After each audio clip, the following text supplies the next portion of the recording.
Pada kesempatan kali ini saya akan menjelaskan mengenai bahasa pemrograman Pascal. Sebelumnya perkenalkan dulu, nama saya Ali Hasan Asidik. Dan di sini sudah tertulis NIM saya dan kelas C 2016. Baiklah, kita mulai dari dasar Pascal. Kita mulai dari sintaks. Sintaks itu semacam peraturan dari penulisan coding. Jadi kalau setiap pemrograman itu punya sintaksnya masing-masing. Kalau si ada sintaksnya itu seperti hashtag include. Tapi kalau untuk Pascal sendiri, kita hanya membutuhkan yang pertama nama dari program ini sendiri. Kita ambil contoh latihannya. Dan untuk memulai pemrograman, untuk memulai sintaks ini sendiri dalam Pascal itu kita hanya membutuhkan begin dan end.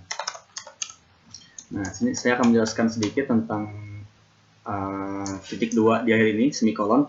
Jadi dalam sebelum enter, semikolon ini wajib ya. Ini salah satu peraturan dari penulisan program Pascal. Nah, selanjutnya kita masuk ke variabel. Sebelumnya saya akan menjelaskan dulu apa itu variabel. Variabel itu jadi semacam penampung. Ini kalau dianalogikan sebagai sebuah kotak. Ini pertama ada kotak bernama A misalnya, dan ini ada kotak bernama B. Ini ada namanya kan integer. Integer ini itu bukan nama kotaknya, tapi ini adalah sebuah jenis dari kotak itu. Jadi kotak ini tuh hanya bisa diisi oleh integer atau bilangan bulat. Nah, ini ada kotak berjenis string. Jadi kotak ini tuh hanya bisa diisi oleh sebuah kata. Nah, kayak gitu. Karena kita mulai ya membuat variabelnya. Jadi yang seperti analogi tadi, variabelnya itu huruf A. Nah, dalam Pascal sendiri kalau ingin membuat jenis dari variabel itu, kita tinggal menuliskan titik 2, kemudian ingin menjadi apa si variabel itu. Contohnya integer, kita tulisnya langsung integer. Banyak ya sebenarnya dari Pascal itu jenis-jenis variabel itu. Namun untuk pemula kita belajar integer dulu ya, sama string. Sebagai contoh lah. Nah, ini. Jadi ibaratnya kita tuh udah memiliki dua kotak dalam program kita bikin tadi, yaitu ada kotak integer dan kotak string dengan nama A dan B. Seperti itu.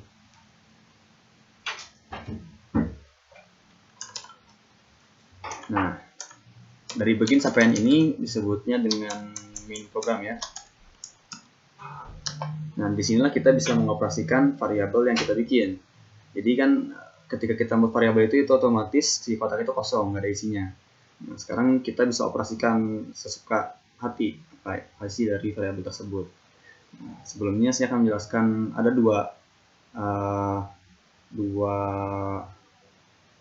fungsi. Write dan read. Jadi ini ada dua ini ya, gitu. Dua sintaks lagi ya. Yang pertama write. Ini itu fungsinya untuk menampilkan tulisan dalam program Pascal. Sintaksnya itu write, lalu bikin kurung lengkung, dan isikan dengan kutip 1 ya, bukan kutip 2. Ini kita bisa isikan dengan apapun. Ntar di hasilnya itu, outputnya itu kita akan menampilkan isi dari kutip ini. Contohnya kita tuliskan halo. Lalu jangan lupa kita cantumkan semikolon. Nah, kita cukup lakukan ini. Tapi kalau misalnya, jadi ini kita belum coba ini ya, ngotak-atik si kotak tadi. Karena kita sekarang baru belajar bagaimana menampilkan sebuah tulisan dalam Pascal. Jadi kita abaikan dulu untuk kedua ini. Saya beri 2 slash. Ini tuh fungsinya menjadikan semua tulisan yang ada dalam Pascal itu jadi komentar. Dan ini tuh otomatis nggak akan di-compile, nggak akan dibaca oleh program itu sendiri gitu. Cuman sebenarnya kalau ada kotaknya pun nggak masalah. Cuman ya inilah rada tanggung lah, bikin kotak tapi nggak diapa-apain. Nah, kita selanjutnya akan belajar bagaimana caranya mengompile atau misalnya yang menjadikan si codingan ini jadi program. Pertama, silakan download dulu free Pascal yang ada di deskripsi di video tersebut, video ini. Kemudian silakan install free Pascalnya dan kemudian buka CMD. Ini udah ada kita CMD. Nah ini. Oh iya lupa, kita save dulu ya. Jadi kita save di tempat yang gampang terjangkau lah. Ini saya save di desktop ya supaya gampang dicari dengan nama latihan.pas. Pas itu ekstensi dari Pascal. Kalau C itu .c kayak gitu. Nah, kita buka lagi CMD-nya. Dan di sini pertama kita masuk ke direktori di mana file tersebut disimpan. Caranya bagaimana? Yang pertama, kalau misalnya dia ada di partisi yang berbeda, kita tulis dengan partisinya dulu. Misalnya tadi kamu nyimpan di D misalnya. Kita tulis D.2.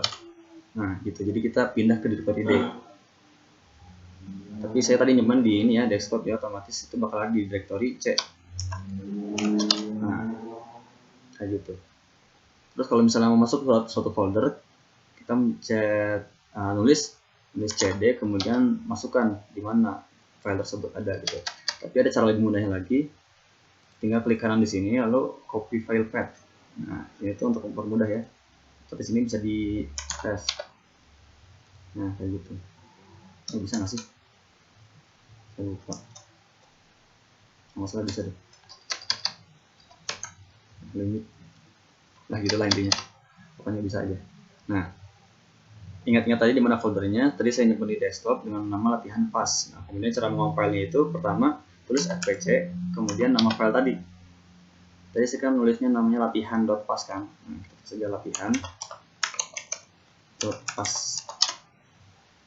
Nah, kayak gitu. Nah, kalau berhasil, terhadap tulisan. Nah, ini compiling latihan.pas. Ini pokoknya nggak ada errornya ya, berarti berhasil aja gitu. Cuma sih ada peringatan katanya variabel A dan B itu nggak digunakan. Nah, kayak tadi saya bilang tadi, kita bikin kotak tapi nggak dipakai gitu. Ini bakal jadi peringatan tapi nggak pernah merusak compile itu sendiri. Ya artinya berhasil compile. Nah, gitu. Kemudian sekarang kita jalankan program tersebut. Ini dengan direktori yang sama, kita tuliskan nama file yang udah di compile tadi, namanya kan latihan kan, .pas. Dia otomatis bakal bikin latihan.exe. Makanya kita tinggal panggil aja latihan. Nah, kayak gitu. Nah, ini hasilnya, ada tulisan halo gitu. Nah, itu ya cara singkatnya. Kemudian ada salah satu ini lagi, sintaks yang lain. Write juga bisa ditambahkan dengan ln. Ln di sini itu maksudnya line. Jadi semacam new line gitu atau enter. Coba lagi ya, kita save lagi. Kita compile lagi. Tadi kalau kita udah sempat compile, kita tinggal atas aja, ntar ada yang ketikan terakhir kita. Nah, setelah halo ini bakal ada enter karena di sini kita udah menambahkan ln di setelah tulisan write. Nah, kayak gitu. Nah, setelah kita bisa sekarang kita sudah bisa menampilkan tulisan apapun ya. Karena mau nulis kalimat sepanjang apapun ini bakal ditampilkan dalam output CMD tadi gitu. Nah, sekarang kita mulai yang sedikit lebih tingkatannya lebih satu tingkat lebih dari ini. Kita udah mulai ngotak-atik variabel. Jadi kita udah punya variabel integer ya. Sekarang kita coba bikin satu variabel aja lah. Nah, selain write juga ada read. Nah, read ini itu untuk meminta masukan input dari user. Jadi kita udah punya kotak tapi nggak ada isinya kan. Nah, gimana caranya supaya kita bisa mengisi kotak tersebut? Nah, kita bisa minta input dari user atau kita bisa bikin sendiri sebenarnya. Jadi di di main program ini kita bisa tulis sebenarnya A diisi dengan angka 3 misalnya kayak gitu, atau A misalnya diisi dengan 1000. Nah, ini bisa, ini juga bisa. Nah, saja kita bisa gini lah, kita coba dulu ya. Si write ini tuh kita tampilkan A misalnya, kemudian kita minta input dari user A juga. Nah, setelah ini kita tampilkan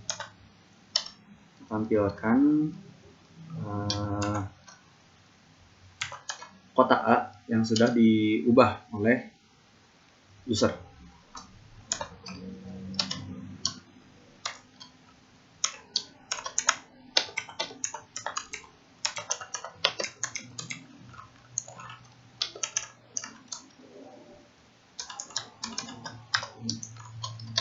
Nah, seperti ini. Oh ya, lupa. Nah, ini kita tulis isi A sebelum, isi A awal ya misalnya. Jadi kita tentukan dulu A nya isi 1000 misalnya. Kemudian kita tampilkan, cara bacanya kita tampilkan. Ini isi A awal adalah kita tampilkan isi A. Kemudian kita meminta masukan dari user. Isilah misalnya, isilah nilai A. Tapi dia menampilkan isi A yang sudah diganti. Nah, kita coba ya, kita save lagi, kita timpa aja save yang tadi.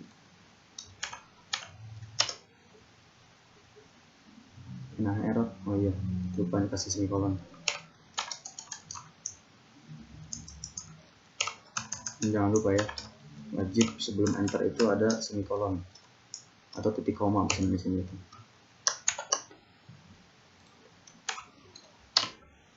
Nah, berhasil. Sekarang kita coba run dari sini. Nah, isi A awal adalah 1000. Nah, ini kan sama kan, soal 1000 tadi. Terus isilah nilai A, misalnya kita isi dengan angka 5. Nah, sekarang isi A sekarang adalah 5. Nah, kayak gitu. Mudah kan? Nah, sekarang kita masuk ke yang lebih kompleks lagi. Sekarang kita udah bisa ngisi variabel, udah bisa menentukan variabel sendiri, isi variabel sendiri, udah bisa menampilkan sesuatu di output CMD. Tapi sekarang kita coba ke implementasi dari Pascal sendiri. Sekarang kita coba bikin baru ya. Kita akan mencoba bikin program untuk menghitung segitiga. Kita tulis program segitiga. Nah, jangan lupa ya, kalau ini saya menggunakan text editor Sublime, jadi ini bisa warna-warni kayak gini. Nah, ini pakai Sublime. Nah, kita bikin variabelnya dulu. Pertama, oh iya, kalau misalnya dalam segitiga itu kan ada panjang, alas, kepanjang sih, alas, tinggi, dan luas gitu kan. Nah, kita jadi bikin 3 variabel ini. Pertama itu alas. Alas ini kan angka ya, jadi integer. Kemudian ada tinggi, ada luas. Nah, misalnya gini ya. Jadi ibaratnya kita tuh bikin 3 kotak, jadi 3 masih kosong gitu. Nah, gitu. Kemudian sesuaikan dengan tadi sintaks dari Pascal itu, begin dan end misalnya. Jangan lupa. Nah, sekarang ini kan dari 3 variabel ini masih kosong kan, nggak ada isinya. Sekarang kita ingin si usernya itu masukkan angka, kemudian dikalkulasikan dalam Pascal menjadi sebuah luas segitiga. Jadi ya seperti tadi ya, kita minta si user itu memasukkan sebuah angka. Masukkan untuk kita, untuk ini dulu, untuk alas, masukkan alas. Nah, ntar kita read atau masukkan inputan dari user berupa alasnya sesuai ya. Kalau misalnya kita masukkan alas, ya maksudnya alas. Kemudian setelah alas kita akan memasukkan ini, masukkan tinggi. Nah, ini sudah sesuai kan, dia bakal ngebaca dari user itu tinggi. Nah, disinilah setelah itu kita baru kalkulasikan kayak tadi ya. Jadi kita itu bisa menentukan sendiri apa isi kotak itu. Berarti kan kita ingin tampilkan luas kan, tapi luas itu masih kosong. Nah, dari sini kita bisa mengisi luas itu dengan apa gitu. Nah, ini kan pelajaran SD, apa itu luas segitiga gitu. Luas segitiga itu kan luas alas kali tinggi bagi 2. Nah, ini sebenarnya hitungan matematika, dan di pemrograman sendiri hierarki itu sangat berpengaruh. Contohnya kita nulis alas kali tinggi bagi 2. Nah, ini tuh kalau misalnya di Pascal itu bakal kebacanya alas dulu dikali tinggi, kemudian dibagi 2. Nah ini kan sesuai hierarkinya kan, kalau misalnya di matematika itu dari kiri biasanya kan.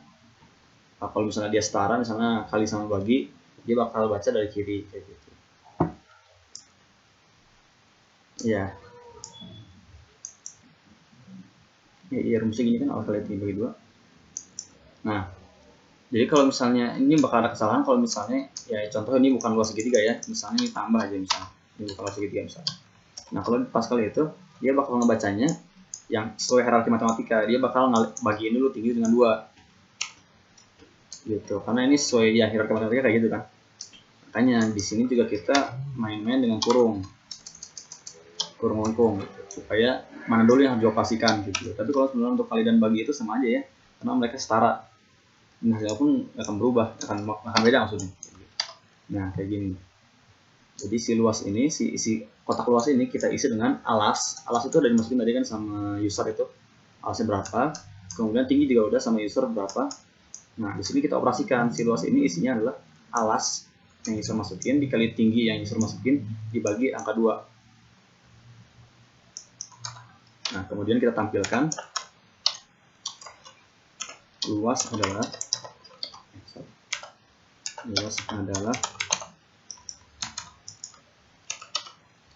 tampilkan si isi dari variabel luas. Nah, ini gitu loh. Kita coba ya compile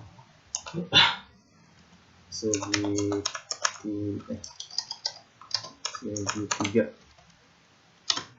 Kita compile lagi dengan cara yang sama tadi, fpc segitiga. Error di errornya sebentar ya, nggak ada yang error. Oh iya, ada yang lupa. Jadi tadi kan kita sempat bicara tentang jenis-jenis dari variabel. Ada integer, ada string. Nah, sebenarnya masih banyak ya di dalam apa namanya Pascal itu jenis-jenisnya. Ada jenis ini apa namanya, ada float. Float itu untuk bilangan koma-komaan desimal. Float integer untuk bilangan bulat, dan ada real untuk bilangan real ya. Nah, kalau misalnya dalam apa namanya Pascal sendiri, kalau udah melakukan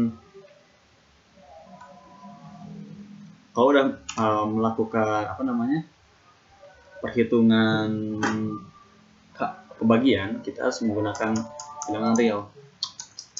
Nah, tadi error ya. Jadi kan segitiga itu kan hasilnya itu nggak selalu angka integer kan. Bisa jadi kalau misalnya ya contohnya lah 5 kali 1 bagi 2, 2,5 gitu kan. Kayak gitu. Kita coba lagi compile. Nah, berhasil kan? Ya, kita coba segitiga. Masukkan alas, misalnya alasnya 2, tingginya 5 misalnya. Nah, luasnya jadi 5,0000. Nah, ini tuh nolnya kebanyakan ya. Jadi karena tadi ngeprintnya real, dan ini nggak dibatasin berapa angka di belakang koma. Nah, untuk membatasi berapa angka di belakang koma, kita bisa tuliskan dengan titik 2 dan berapa angka di belakang koma.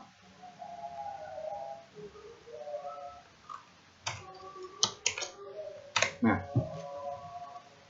oh jangan 0 lah, 2 angka di belakang koma.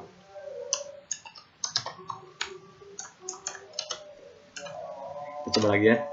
Kita masukkan alas 4, tingginya 5. Nah, dia ada 2 angka di belakang koma, 10,00 gitu. Nah, ini karena ini bilangan, karena ini luas segitiga, sengaja ya makanya ada koma sekian gitu. Karena kalau kita misalnya ambil angka yang hasilnya tuh bakal desimal, misalnya alas 7 tingginya 1 misalnya. Nah, kan 3,5 kan, kayak gitu. Nah, kurang lebih seperti itu tutorial dari penggunaan Pascal. Masih banyak ya yang kita perlu pelajari dari Pascal ini. Ini baru dasarnya saja dan kita baru belajar menghitung segitiga. Masih banyak lagi fungsi-fungsi dari Pascal itu sendiri dan bisa dipelajari sendiri. Ya mungkin itu saja mengenai pemrograman tutorial pemrograman Pascal. Kemudian di sini saya akan sedikit memberikan testimoni ya terhadap pembelajaran testimoni PTI. Pembelajaran PTI. Jadi sebagaimana sebelum saya mempelajari PTI dan sesudah. Sebenarnya sebelum PTI itu sendiri kan pengantar teknologi informasi. Nah itu juga kita belajar tentang dasar-dasar komputer, dasar-dasar TI sendiri seperti apa gitu.